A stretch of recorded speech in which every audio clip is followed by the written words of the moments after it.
Donald Trump is going to war with his own party and his own cabinet, and for the first time in his term, they're actually fighting back. And I guess it should come as no surprise to anyone that the person in Donald Trump's cabinet who is most physically violent with other members of the administration, Scott Bessent, is the one who is hitting back at Donald Trump and attacking him to his face over Trump's political attack on Jerome Powell. That is what we are seeing today. War all across MAGA that is causing chaos. We are going to get into it all. But before we do, if I could quickly ask you to leave a like on this video. And if you haven't already and you enjoy our channel, to hit that subscribe button, because it goes a long way in supporting our work, breaking these stories and calling out the Trump administration. Now, I want to start with the latest update on Donald Trump's attack on Jerome Powell, the politically motivated DOJ investigation that Ro Khanna broke down right here and perfectly described why this is happening and where it will go. All Americans must stand with Jerome Powell and the independence of the Fed. The Trump administration has crossed the Rubicon. You can't just threaten with criminal investigation an independent agency head like Jerome Powell who's doing his job. By the way, the only reason he isn't lowering interest rates is because of Trump's irrational economic policy. It's Trump's blanket tariffs that have forced Jerome Powell's hand. He would have lowered interest rates months ago if Trump didn't jack up the price on food and rent and housing with irrational tariffs. But what Trump is doing threatens the very economic fabric of this country. If we don't have the rule of law, if we don't have independent agencies, if we don't have an independent, trusted monetary policy, then we will not remain the place where people want to do business and the economic power of the world. I think that it is very important, and I'm glad that Ro Khanna pointed it out, that the problem Donald Trump has with Jerome Powell, a person whose policy positions I am certainly not defending, they have been incredibly detrimental to the material conditions of working people. But Donald Trump, his biggest problem with Jerome Powell stems from the fact that Donald Trump's tariffs are hurting the economy. It's the reason why we haven't seen Powell cut interest rates more. And I think that's important to point out, that there's not just some policy dispute, broadly speaking, but it's one that Donald Trump has caused with his own idiocy. And I think most people, no matter how much they pay attention to politics, can understand that. And they are. It's reflected in the polling, and it's part of the reason Bessent's challenging Trump. But I want to look exactly at that polling. So Fed Chair Jerome Powell talks about Fed independence, right? How important do the American people think that is? Very, very. And I'll just say, to quote the movie Tootsie, this is one nutty hospital, this back and forth. My goodness gracious. They think it's incredibly important that the Fed acts independently of Donald Trump, and they think it's best for the economy. We're talking about more than 2/3 of adults, 68%, 91% of Democrats, 75% of independents, and even 41%, 2/5 of Trump's base thinks it's important that the Fed acts independently of Trump for the best of the economy. So when you get 41% of Republicans and 91% of Democrats agreeing on something with 75% of independents, you know it is a popular position. The bottom line is the American people vigorously disagree with the President of the United States on this. They want a Fed that acts independently of him because they think it's best for the economy. So the Trump administration very clearly, to an extent, picking a fight with Jerome Powell, a clear political fight, which has been at play for months, and now perhaps a legal fight as well. Who do the American people sort of pick in that fight? Donald Trump is losing the political fight to Jerome Powell. I mean, you could just see it right here. Net approval rating per Gallup in December. Trump comes in at negative 23 points on the net approval rating. Way, way, way underwater. Jerome Powell, not the most popular guy in the world, but at minus 3 points, he's actually the most popular guy that Gallup polled of any of the politicians, any of the folks in government. He is far more popular than Donald Trump. You would have to be an idiot, Donald Trump, to look at these numbers and think that a politically motivated war with Jerome Powell is the right move right now. But what is Donald Trump? An idiot. Yes, he does not know what direction he wants to take his presidency. He just wants to go to war, and he wants MAGA to fall in line. But funny enough, this is not happening anymore. On Epstein, on Venezuela, on Pete Hegseth's attacks on just members of Congress more broadly, we're seeing Donald Trump be confronted by Republicans in Congress.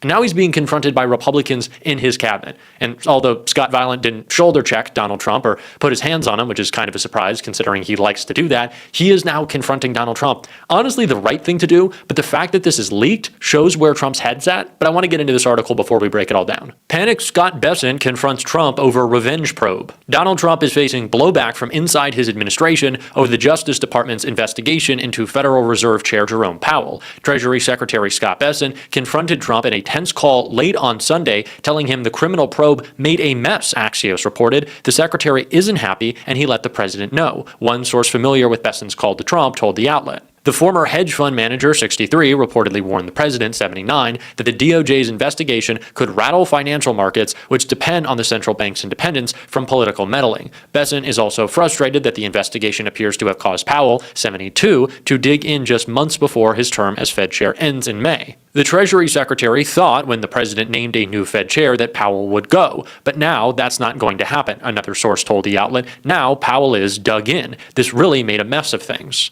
Now, obviously, I want to get into that call. I want to talk more about this, but I think the most important takeaway from this article is that we know about it. Scott Bessent called Donald Trump on a Sunday. They had a private conversation. And this leak is obviously coming out of Scott Bessent's camp. He wants this to be made public, so maybe Wall Street guys feel a little more comfortable that there's someone advocating for them in this administration. But Bessent is kind of planting his flag here and saying, I'm going to be oppositional to Trump. I'm going to make sure that this is public. I am letting you all know that what he is doing is a fuck up. It is. What Donald Trump is doing could destabilize the economy even further than he already has. And Scott Bessent wants people to know that there's someone in the White House who understands that. This is the most blatant example of someone, I guess besides Susie Wiles, saying Donald Trump is a stupid person, and we know that, and we're trying to work around it. Now, this is not credit to Scott Bessent, but this is clearly what he's trying to accomplish. He doesn't believe he can move Donald Trump. Sure, he'll push back against him, but what the goal is, what I'm reading out of this, is to try to calm everyone down by at least saying that it has been acknowledged that Donald Trump is a big dummy. And of course he is. We have known this for the longest time.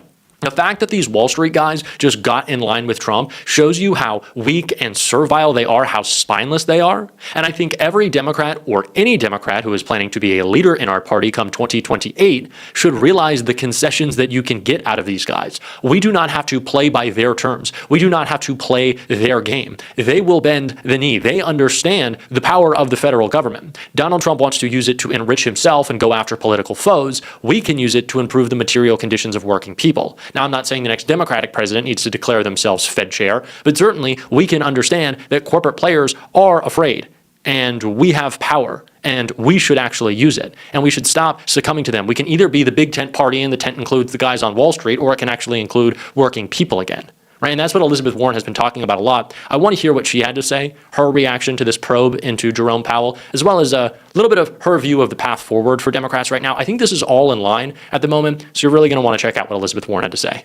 Fed independence, you may hear those words a lot, but what it's really about, and has been in place for decades and decades, Democrats and Republicans, saying that we count on the Fed to make monetary policy decisions, meaning interest rates up, interest rates down, based on their best interpretation of the data. Now, you can argue whether they get it right or get it wrong, but insulated from political pressure. And that's why they get these long terms. That's why their budget doesn't go through Congress or the president.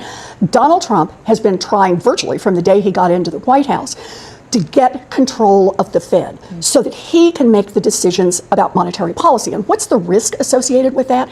Any president who can do that will want to lower those interest rates, juice the American economy in the short term, even though the long-term consequences of that will be more inflation, bad for the economy overall. Donald Trump has made multiple plays to get control. He's tried firing, or claimed he was going to fire Jerome Powell, tried to fire Lisa Cook. He has pushed back on the Fed at every opportunity, trying to seize control of the Fed.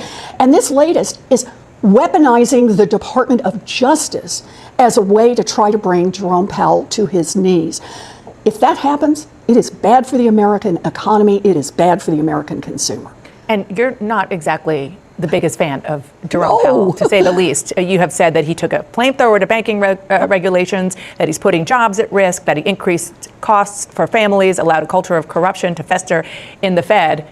And the fact that you're now, I guess maybe you tell me, you're not necessarily defending him, you're defending the process. I'm defending the process, because understand, I have argued with Jerome Powell about what the data show and what the right response to those data are. We have locked horns over this multiple times, but I have never said that it should be up to the president to fire him, to be able to get rid of him. And here's the thing, Donald Trump has already said repeatedly, publicly, that anyone he appoints to be chair of the Fed will be somebody who agrees with Donald Trump all the time. In other words, Donald Trump has publicly announced he wants a sock puppet running the Fed, and that he will be the one who will be setting the dials on inflation and on other issues. Let's talk about your speech. Okay. Because the core argument, we heard a little bit of it, is that there are two kinds of Democrats. On the one hand, Democrats fighting to throw out what you call a rigged system, who want to fight corporate power and billionaires. And on the other hand, Democrats who, quote, politely nibble around the edges of change. Explain more. So look, the Democrats need to build a bigger tent in order to win in 2026, 2028, and beyond. So the question is, how do we do that?